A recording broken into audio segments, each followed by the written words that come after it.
Normally around this time of month, I like to start speculating about the coming news, because generally in this anime gaming scene we get news about once a month, usually because of V-JUMP, a monthly magazine in Japan. But on top of that, we happen to be in the lovely month of August, meaning we're about to run into Gamescom, which means we can expect a lot more news than normal. Let's start this video off with the official lineup presented by Bandai Namco about Gamescom. So these are the games they're bringing to Gamescom. There's a few that I'm not going to mention because I don't cover them, but these are the games that I cover that are going to be at Gamescom. Dragon Ball Z Kakarot, Pirate Warriors 4, and One Punch Man, a hero nobody knows. Let's start with Dragon Ball Z Kakarot. Just judging by how Kakarot's been handled so far at events, I'm expecting us to hear something about Gohan or Vegeta gameplay. Piccolo's gameplay was originally revealed at ACG, an event in Hong Kong, which is really the only event that Kakarot's been at besides E3. So I would imagine what they're going to continue to do with this game is they'll reveal a new character's gameplay every time they're at an event. Maybe not necessarily every time, but we just got Piccolo's gameplay, and right before that they announced that Piccolo, Gohan, and Vegeta would be playable, so it seems to make sense to me that if they just revealed Piccolo's gameplay, they would go on to reveal another character's gameplay. I do believe there is a demo on the show floor of Gamescom, so we might get some live gameplay of one of the characters recorded by people at the event, though I don't know if they're going to allow recording. Sometimes they do, sometimes they don't, so it's all up in the air right now. If I had to pick a guess between Vegeta or Gohan, I'm gonna suspect that they reveal Gohan gameplay because they just showed Piccolo gameplay, so it makes sense to kind of tie those in together and then have Vegeta be revealed at a later date. Heck, they might even reveal both characters. We're gonna have to wait and see. Pirate Warriors 4 being at the event is exciting because it should be our first look at the actual game in motion. I mean, we've seen a handful of screenshots and some artwork for the game, but in motion is really what I think is super important, especially this type of game. It's hard to get an idea of what the game's gonna feel like until we actually see it all moving around. I'm not sure if they would reveal a character or even a couple characters. They might just want to focus on showing off the gameplay in motion, but I'll say that Bandai usually likes to make a pretty big splash at events like Gamescom. It's a big time of year for them. This time last year, they revealed like 4 Jump Force characters or something like that. Considering that was like 10% of the roster, that's pretty huge. So I do kind of have my fingers crossed for a playable Katakuri reveal, but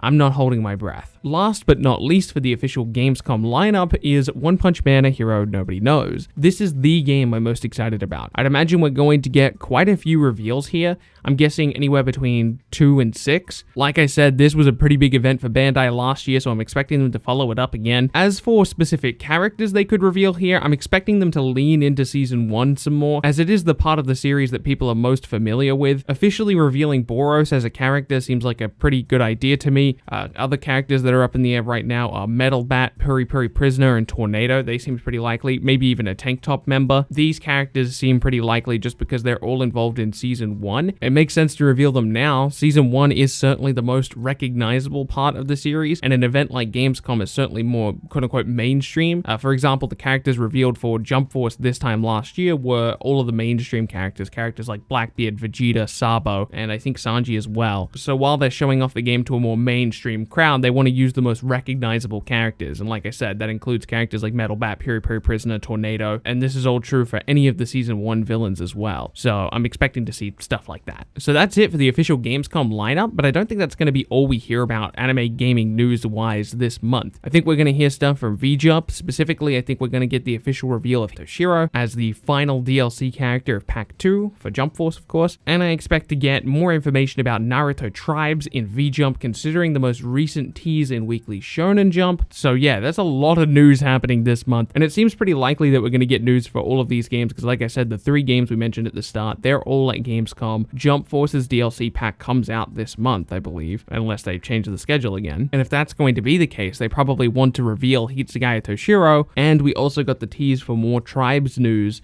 in V-JUMP. So I think we're going to get news about all of the games I mentioned so far in this video. But that's it for the speculation going into the second half of August. But what do you guys think? Let me know in the comment section below. I'd love to hear you guys' feedback on stuff like this because I want to get the speculation ball rolling. Leave a like on the video. It does help other people find it, and it's much appreciated by me. If you could subscribe to keep up to date with content like this, that's awesome for the 2 of us. Thank you so much for watching. My name has been Bilbzy, and I'll see you in the next video.